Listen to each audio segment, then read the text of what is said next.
Okay, good morning. It's wonderful to be here with a victorious member of the Knesset. He's now a member of the Likud party, which is the party at the foundation of what seems to be the incoming governing coalition of the States of Israel. It's a real pleasure to be with you, Amichai Shikli. Thanks for joining me this morning. Thank you, Benjamin. Good morning. Good morning. It's really wonderful to have you. A little bit of context about this conversation. It's going to be just that. It's going to be a conversation. It's not something that I'm undertaking in order to catch you out or any such thing. It's something that I want our listeners to use as an opportunity to get to know you. You're a fresh-faced new member of the Knesset, relatively speaking, and you're now, as I said, in the victorious Likud party. And I'd like to tell everyone that you and I first met in the gym in Jerusalem, right? If you remember, that was a wonderful event of happenstance, and here you are. So let's go to the beginning. You were not someone who was in the political sphere until you were. What was it that brought you into politics in the first place? So the past decade, I spent most of it in education, Zionist education, Jewish education. I saw the lack of knowledge, the lack of connection to Judaism, to Zionism. And we have wonderful youth in Israel, really the best youth you can imagine. They want to be in the best units and they want to volunteer and they are smart, but they know almost nothing about their Jewish roots, about their Zionist roots. And that's what took me into the educational career. And I spent more than a decade in Zionist education. And basically, with the same motivation, I went to the next phase, into politics, to strengthen the Zionist core, the Zionist agenda, the Zionist ideology, and to bring it into the government, into the Knesset, in a world that is changing and is becoming more postmodern, more progressive, counter-nationalism, counter-identity. And that's the big picture why I went into politics. Now, let's continue taking a step back, because I really want people to get to know you, because I don't believe that you're just the present. I actually believe you're the future as well. But let's go to the past. You spoke about the best youth. You spoke about the motivation of the youth to serve in the best military units. Yeah. Very few people encapsulate that better than you in your own biography. Tell us about your military past and your military service. Okay, so I grew up in Jerusalem. Both my parents made Aliyah. I'm not an old family here in Israel. And so I also have a warm heart to all these lone soldiers that made Aliyah and coming to serve. And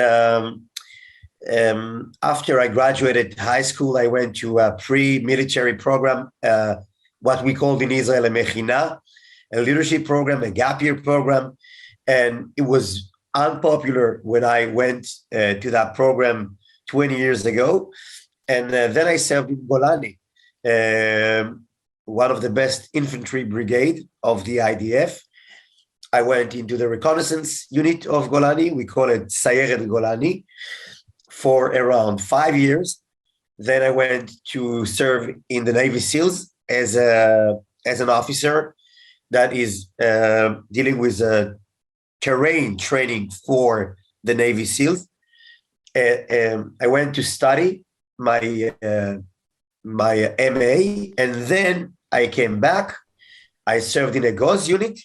And a GOZ unit, by the way, just so everybody knows, I really want people to understand who they're hearing from. A GOZ unit was a specific elite unit stood up as experts in jungle warfare, specifically to tackle the threat of terror from Hezbollah, emanating from southern Lebanon, seeking to infiltrate northern Israel. Yeah, not exactly jungle, but let's say the terrain of the northern part of Israel and the southern part of Lebanon. I take that, the forests rocks, and so forth. Yeah. And And so sorry, I interrupted you. Continue with your path. That's it. And then Miluim, like the reserve. Wonderful. And so you did all of that, and you end up coming into the political sphere I'm going to come to how I believe you were misportrayed in the media repeatedly, to your benefit, ultimately, in my opinion. It's all come full circle. Yeah. But you are drawn out of education into politics by Naftali Bennett and his party. Yeah. Talk to us about your entry into the political realm. Well, so it all began with a different party. It was the Yamina Hadash, the new right. Naftali Bennett with Ayelet Shaked founded a new party, which I found refreshing, and I thought it would be a great opportunity to join them, maybe to challenge Benjamin Netanyahu and the Likud from the right on various aspects, the judicial system, security, Jewish identity, the policy in Area C, in Judea and Samaria, the Galil, the Negev. And that's why from the first place, that's why I joined Naftali Bennett and Ayelet Shaked. And unfortunately, we didn't pass the threshold at the first round. And then I went back to education for around 2 years. And in the final election a year and a half ago, I joined Yamina with Naftali Bennett and Ayelet Shaked. It's basically the same ideology and the same party, just a different name. Yamina instead of Hayamina Hadash, but the same party, same ideology. And I thought we are supposed to be more to the right than the Likud. But all of a sudden, when Naftali Bennett had the opportunity to become the prime minister, he eventually said it's better to have the entire left parties from Yesh Atid, Kahol Lavan, the Labor, Avodah, Meretz, with an anti-Zionist Arab party, Ra'am, without the Likud, and to form a government. I think he did it only because he really wanted to be prime minister. It was his big dream. And I said, I respect your desire to be prime minister. But before I respect your desires, I respect our words, not just my words, but our words to our voters. It is democracy. We owe the power we have to the people who took the small piece of paper with the Yamina and put it in the envelope, and my heart, and not just my heart, my actions are dedicated for them and not for you. And that's why I won't follow you into this adventure. And one more thing, and I told Naftali Bennett, you're going to fail. Not because you're a bad man, because you cannot be a prime minister with such a small party. It just cannot work. Benny Gantz thinks the opposite from you when it comes to Area C. Benny Gantz was the leader of Blue and White at the time. Yeah, and the young, we call it the Yeshvut HaTzeira, the young settlements in Judea and Samaria. Totally opposite policy from our policy. And he's a larger party. And Lapid, if it's the policy towards Iran or the US, it's just the opposite. And that's why I said, you're going to fail. It's not going to work. I'm not with you. That's basically the story.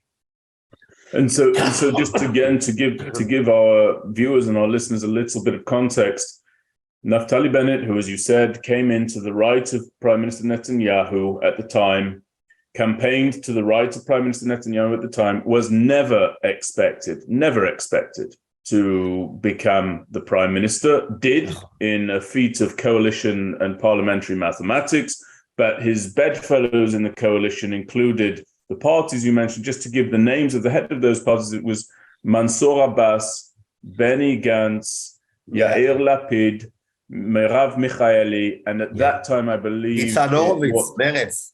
Nitzan Horowitz of Meretz. So these were left of center up to far left parties that the head of Yamina made a coalition with in order to become the prime minister. Let me ask you about that. the language that came out of that effort was, we need to form a government because Israel is lurching from election to election. It's no good for Israel. We have to heal the fabric of Israeli society. We have to mend that fabric. Was that all nonsense in your opinion? It is nonsense. Yeah, they basically said we want unity, but how can it be unity when you take more than 1 million voters of the Likud and ban them and says you are irrelevant, you cannot be part of the political game because you chose Benjamin Netanyahu to be the leader of the party democratically? And how can it be a unification, a unity government when the entire religious and Haredi parties are banned from the government and banned from the discussions about legislation, about religion and state affairs? So I didn't see it as a unity government, and I don't see it now as a unity government. I think the strategy of banning Benjamin Netanyahu and more than 1 million voters directly and 2 million supporters from Shas to the religious Zionist party, etc. This strategy failed, collapsed this week.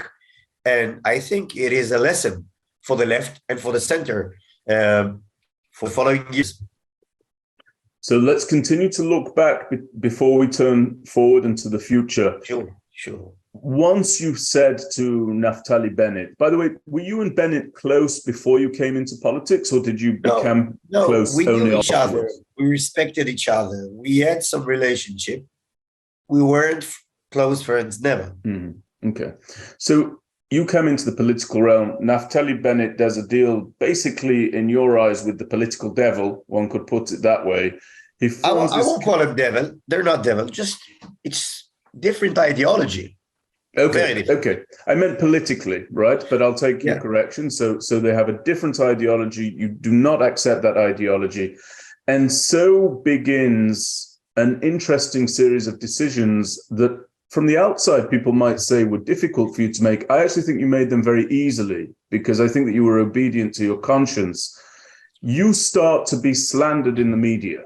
I remember reading the headlines about you, rebel MK, defiant MK. Nothing positive ever in the English media about Israel ever came out about you, but you were all over the place. And within those headlines is a story. The story is you chose not to be supportive of Naftali Bennett's aims, but you also made the very clear decision not to resign. Tell us about that decision. Yeah, so it's related to what I said before a few minutes ago. As I mentioned, I told Naftali Bennett, I respect you. I respect your desire to be prime minister, your dream. But I didn't came to politics to fulfill your dreams. I came to politics to fulfill our mutual agenda as we declare it, as we swear to follow. And I think that in democracy, the power belongs to the people, to the voters. And I said, you are basically cheating the voters. You are cheating the voters. Yesterday, you said, there is no way, in any chance, no matter what, that I will turn Yair Lapid to be a prime minister because I have, that's Naftali Bennett, I have my values and I won't betray my values. That what he said dozens and dozens of times and repeated it again and again. He signed a piece of paper on air declaring that he wouldn't partner with Yair Lapid. And I told, look, these are your words and basically these are our words. You can say now, you can develop a new story and said, okay, we want to prevent fifth election. I don't recall that that was the main agenda of Yamina. It wasn't. It wasn't. Let's stop creating new ideology that will fit your desire to become prime minister no matter what. No matter what. So it was a principled decision on your part not to resign, but it was also a tactical decision because by not resigning, you were able to treble that coalition from inside the political system. I made two decisions. One, I'm not resigning because I respect my voters. Second, I will fight this government because the entire ideology was a left, progressive, harmful ideology that weakened Israeli in foreign affairs. And we can see how the Biden administration treated the state of Israel in the past year. And we can see how we became far more weaker globally. Just look at the shameful agreement with Hezbollah and Lebanon on the northern border without being brought to the Knesset a week before the election.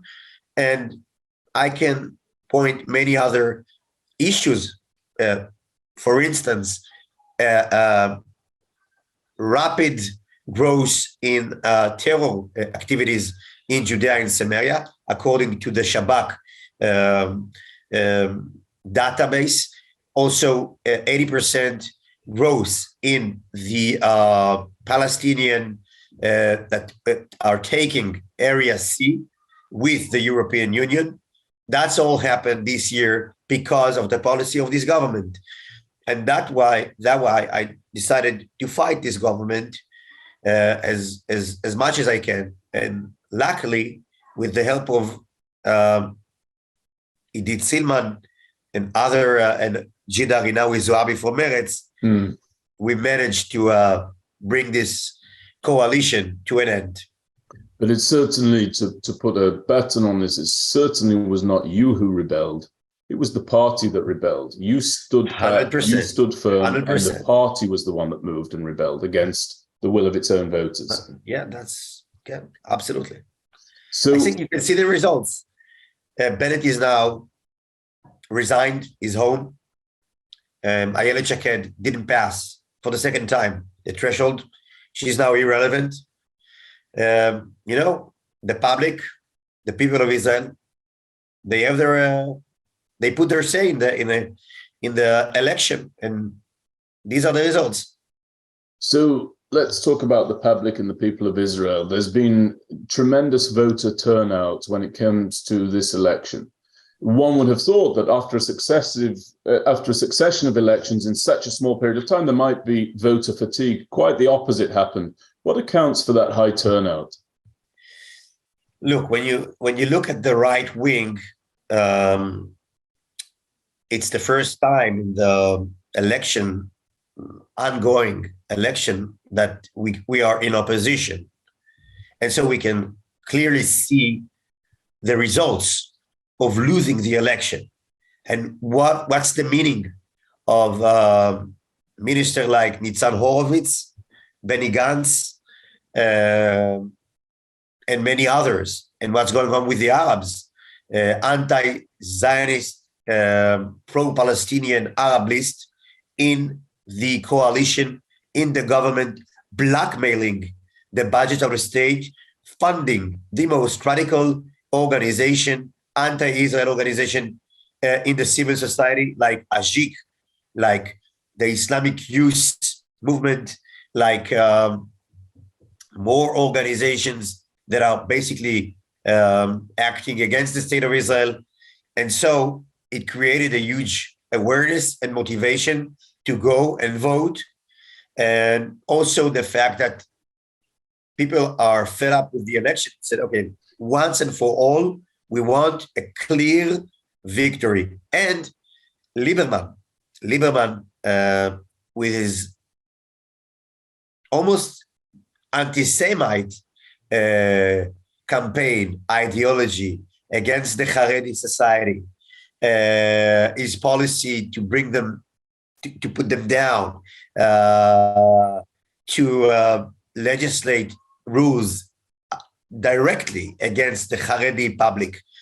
It brought the entire Haredi population to vote in enormous numbers, and he said, I want to throw the Haredim and Benjamin Netanyahu to the garbage. And people remembered his quote and say, okay, we make sure that's not going to happen. I think that both in the United States and in Israel, one thing is very, very clear. The voters are not fools. The voters are not fools. They are not easily fooled. They understand what they're looking at. And so I'd like to ask you this question. Naftali Bennett and his coalition and Yair Lapid and the same coalition, they never did anything outside the rules of the electoral process, but they did much against the spirit of the electoral process. They never really had legitimacy to form that government, neither Naftali Bennett nor Yair Lapid. But now we hear the claim that your likely coalition partners, specifically the right religious parties, that they are illegitimate somehow. Can you tackle that claim for me, please? Yeah. So first, there is a huge difference between Lapid and Naftali Bennett. Naftali Bennett cheated his voters. He swore in God that he's not going to form a left-wing government and he's not going to put Yair Lapid in the prime minister office. On the contrary, Yair Lapid was just using the weakness and the temptation of Naftali Bennett, and he went absolutely legitimate to the prime minister office. I'm not blaming Yair Lapid for nothing. So he was not cheating and is a legitimate prime minister.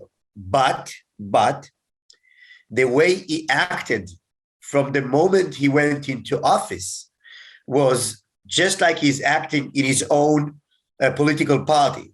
In his own political party, it is just Lapid. There is no opposition. There is no debate. It is a one-man show. And it's like a North Korean party. And he took the way he behaved and act in his own party and brought it into the Knesset to sign an agreement a week before the election without bringing this agreement to the Knesset, without any serious debate. That's just, it's counter the spirit of democracy. It's irrespectful to the Knesset members. You know, even when there was a small discussion at the Committee of Foreign Affairs and Security, he didn't show up. Benny Gantz didn't show up. The energy minister didn't show up. Only some people from the army and ministry offices came, but none of the leaders came to answer NK's questions from the opposition about this agreement. And same goes to the agreement with the teachers. Just without bringing the agreement. You're referring there to the agreement over the huge salary reform agreement between the Ministry of Education and the teachers' organization, right. A huge agreement. It didn't pass the Treasury Committee in the Knesset, and it didn't pass the relevant leaders, professional managers in the Ministry of Education and Treasury. And it's another example to the way he acted, not to mention to switch and appoint the chief of staff a month before the election. And we know the chief of staff shouldn't be necessarily from the party of the prime minister. But I don't know, but if Herzi Halevi is against an attack in Iran and Benjamin Netanyahu thinks that's the right decision to make, we have a problem. And it's a serious problem. I hope that's not the situation. But if that's the situation, it's a problem. And it was created by Lapid, who decided to appoint a chief of staff a month before the election. And I think it's one more wrong decision in terms of a democratic culture. Okay, you've said a lot there. I'm just going to summarize it. The first is you take exception where Lapid was concerned or is concerned to the unilateral deal with Lebanon over the gas fields, also over teachers' salaries, two very different issues, but tied together by this unilateralism on his part. Yeah. And then you also have an issue with Herzi Halevi being tapped. No, I don't have an issue with Herzi Halevi, just the way he was appointed. Right, being tapped to become and he is the incoming chief of staff of the Israel Defense Forces. Now, you've mentioned there, Amichai, I wasn't going to ask about this, but I will now. You've mentioned there this idea of it being problematic that Herzi Halevi is opposed to a strike on Iran's nuclear facilities. And Benjamin might oppose. be. I don't know his opinion. Okay, but even if he is, and I know that you're correct to say that's a problem, but here's my point on that. That's not a new problem, right? This is something that we know, for example, that Gabi Ashkenazi, when he was chief of staff, sure, was that's why, opposed. Based on the knowledge we have, you can see, look forward and say, maybe you're putting us in a very difficult situation. My last question, and then I want to know about your future plans. You've given us a great dissection of what took place up to this point. Sure. The presence of former chiefs of staff in Israeli politics. So we had the cockpit that they called themselves, which was former chief of staff Benny Gantz and former chief of staff Moshe Bogi Ya'alon and former chief of staff Gabi Ashkenazi, and they formed up with Yair Lapid. And now you've got Benny Gantz, and Benny Gantz has drafted into his party Gadi Eisenkot, who's also a former chief of staff. Is this a good thing? To my mind, it doesn't look as particularly impactful or sensible to assume that former chiefs of staff make great legislators. So look, basically, it's absolutely legitimate for a former chief of staff to go into politics. Agreed, that's democracy. You want to go do it. But I think it's amazing to see the data that's coming from the votes of the soldiers. 20% of the soldiers vote for Bezalel Smotrich and Itamar Ben-Gvir. Far more than the votes of the soldiers to the Mamlachti, party, Benny Gantz and Eisenkot, which basically it's fascinating because it is, in a way, a rebel, against the culture and the ideology that is coming from the top command of the army. The soldiers on the ground see the top command as a bit detached from what's happening on the ground, a bit too much affected by progressive ideology, not enough connected to Zionism, not enough connected to their needs to be more safe when they are tackling Palestinian riots, Palestinian terrorists, and they want more back, they want their back to be safe. They want to have an ability to fight back and to use the weapon when stones, rocks, Molotov cocktails are being thrown at them. And I think it is fascinating to see it. And I think that the era when former chief of staff were political celebrities is gone. So every chief of staff can decide to go to politics, but we know for sure it doesn't necessarily give them more credit than any other politician. Yeah, I can tell you as someone who served myself and who has faced the things that you've just described, I very much hope that that era is behind us. I don't think that they should be coronated as prime ministers the way they once were by the media and so on and so on, and certainly not by the voters. So let's talk the future. You're number 14 on the Likud list, is that correct? Yeah, that's correct. What's your ambition going forward within the Likud? What do you want to see? We've talked about what you didn't want to see in the party you used to belong to. What do you want to see from the party you very much are part of now? So look, we have various strategic challenges, huge challenges. First and foremost, people in Israel, especially in mixed cities like Lod, Akko, Ramle, Mixed people in the cities, Israeli Galil. Arabs and Israeli Jews. Yeah, people that lived in the Galil, in the center of the Galil, in the Negev, in Beersheba, they feel insecure. And they feel insecure, especially after the events of Shomer HaChomot, Guardians of the Walls. And we need to change that. And people want to feel safe. And we need to fight these crime organizations, very strong organizations, that are terrorizing agricultures, חקלאים, people who are dealing with farmers, yeah, and on the roads you have a culture of racing during the night in the Arab, the Bedouins, and also in the Galil, illegal construction all over the place, and that's, I think, the number one issue. We call it sovereignty, meshilut.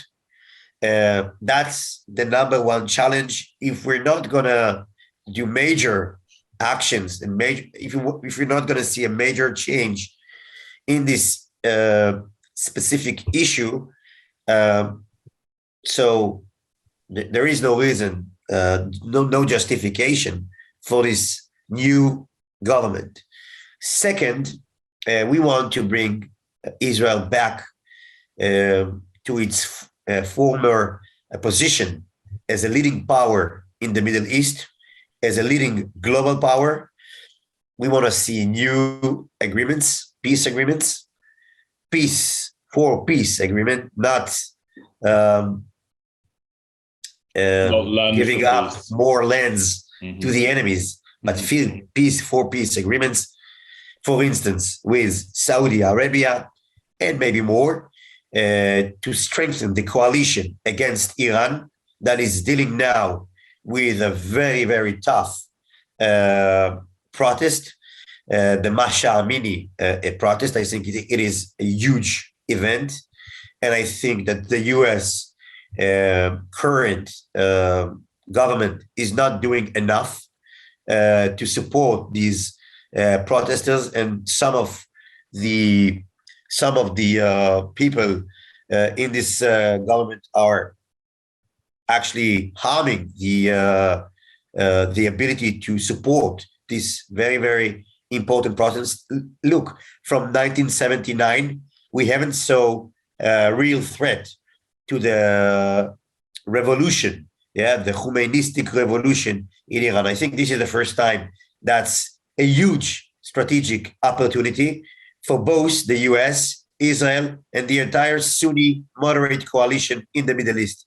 This is one of the greatest things that is happening right now. So that's the second thing. And third, it's to bring stability to the ministry office, government for 4, maybe 5 years, stop the endless elections, to bring stability, to bring security. That's, I think, the big missions we have. So I just have three last questions, because I know that you have a limitation on your time. We have Shabbos. Pardon me? Shabbos. Absolutely, Shabbat's coming. So talk to me about you. Where do you want to go? Do you have ambitions to hold a particular ministry, whether now or in the future? What would be your goal, Amichai? You've been drawn into politics, you're here, you've battled your way to where you are. What is your ambition? Tell us honestly. So look, as an amateur marathonist runner, I have patience. I don't have a specific office that I want to be the minister, but there are specific issues that I really, really want to promote. First and foremost, it's the strengthen the Jewish settlements, the Jewish presence in the Galil and in the Negev. The villages in the Galil, the Jewish villages in the Galil, are very, very small, and they are becoming more and more smaller because the lack of construction. Yes. And it's creating a situation where actually we're going back to the partition decision 70 years backwards. And by the way, you can that's see that from the roadways as you travel north in Israel. Nachon, Right? Nachon. It is a huge, huge challenge. We must fortify, we must strengthen the Jewish presence, Jewish settlements, Jewish villages in the Galil, in the Negev. It has a clear connection to security in those areas, because when you don't have a solid Jewish presence on the ground, you have security issues that are following. And second is, I think, Zionist and Jewish education. We have a new reform coming from Shasha Bitton about the entire aspect of learning history, poetry, literature, and Judaism. And it is a very poor reform that basically says, instead of being examined and need to learn and to really to remember these issues, you can just do and not as an individual but as a group a work, and that would be instead of the tradition final exams of high schools. So I think it puts us in a very I would say even dangerous situation for the identity of the younger generation, not to learn about Beit Sheni, not to learn the Bible as seriously, not to learn nothing from the Mishnah and the Gemara and the entire Jewish endless literature. I think it's a tragedy. We're not in a very good situation before, but now with this reform, we're going into a much more difficult challenge. So I wholeheartedly support your desire to build up the Jewish presence in the areas that you mentioned. One small suggestion that maybe you can take to the powers that be or implement as you advocate for this position, I strongly, strongly recommend that the state of Israel stops calling them settlements and starts calling them communities. When we say settlements, people think of a tent on a hillside. Let's not talk about that. Let's talk about in English, communities. settlement is just the yeshuv. It's just like a village, exactly, no? But it's been hijacked in the English language. Okay. I would like to see them talk about communities. I have no problem with the word settlement. It's in Eretz Israel, so it's 100% okay. Yeah, no, it's not that there's a problem. It's that can we get to where we want to go to? So I'm with you on that. So let's move to the second of my last three questions. I spoke earlier in the interview about this anxiety that we're seeing, a lot of hand-wringing, even in the American Jewish community, about the coalition partners of Otzma Yehudit and so on and so forth. Tell us about how you see yourself working with them. Okay, so look, some of the members of this coalition, they do have a problematic background. Let's mention Itamar Ben-Gvir, okay? Mm-hmm.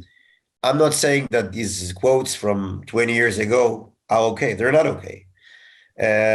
But I spent hundreds of hours with Itamar Ben-Gvir in the Knesset at the Inner Security Committee.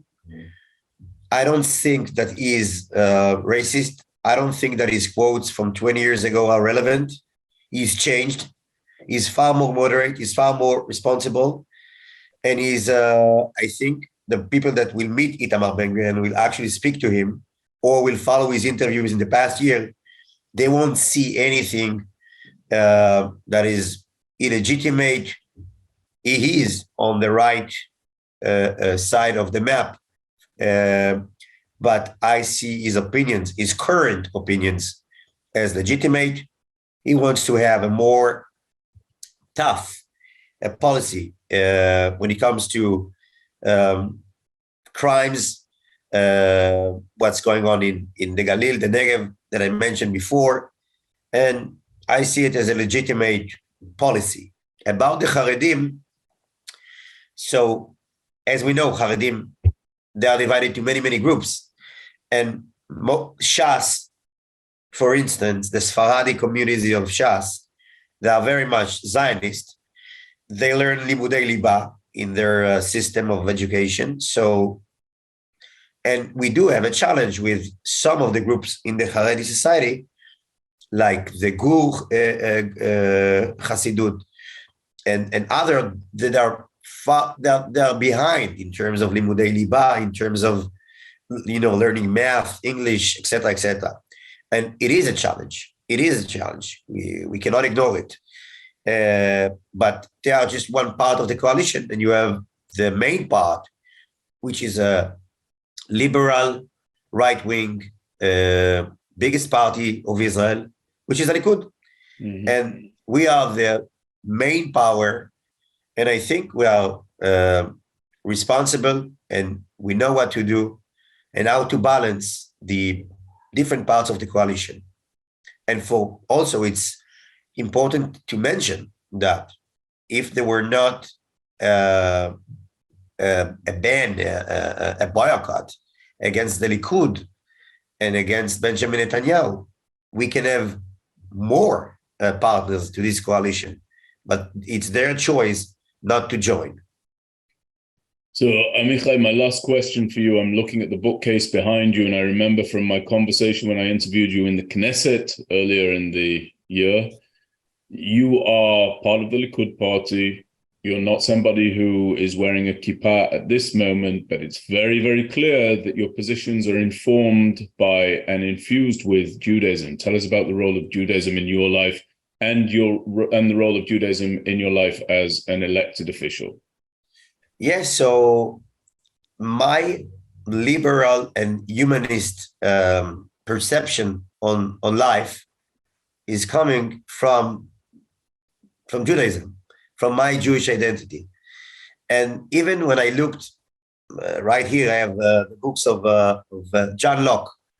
And when he's speaking about the nature situation and why we can demand from a human to be human before we have a state, he's going to the story of Cain and Abel, saying, look, Cain said that I did an awful thing when I killed my brother. Yeah, everyone who will see me should kill me. That's what he's saying to God. And from this story, John Locke, one of the founders of liberal thought, is bringing his proof to the value of human life and the right for life. So I see it goes together. And our connection to the land of Israel, the land of the Bible, and not just the Bible. I live very close to Yodfat, where Josephus Flavius was fighting against the Romans. And back there, you have Tzipori, where Rabbi Yehuda Hanassi founded the project of the Mishnah. And so I feel very, very close to my Jewish roots. And I think there is no Zionism without Judaism. And in a way, there is no liberalism without Judaism. Well, I think that it will be a pleasure for our viewers to have heard from you and our listeners. I very much enjoyed meeting you in the Knesset and Thanks in the gym. Much. Keep running the marathons, both literally and proverbially. Okay. And I wish you to go from success to success in all that you do. Thank you for being a principled politician. Thanks I think so much. That's a rare thing today, and it's appreciated. So thank you very much on behalf of the Miriam Institute. Thanks so much, and thank you all for watching and listening. Thank you. Thank you, and Shabbat Shalom. Good Shabbos.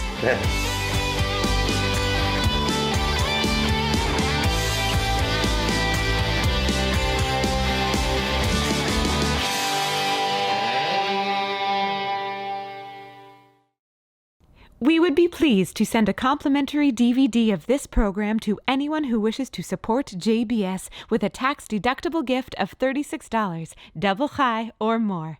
Simply visit the JBS website at jbstv.org and click on the Donate button to make a donation by PayPal or your credit card. And please indicate the program for which you would like a DVD. Or you can send your tax-deductible check to JBS, Post Office Box 360, Stamford, Connecticut 06904.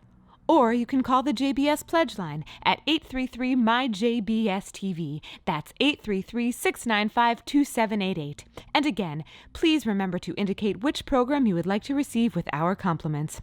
We thank you for your kind support.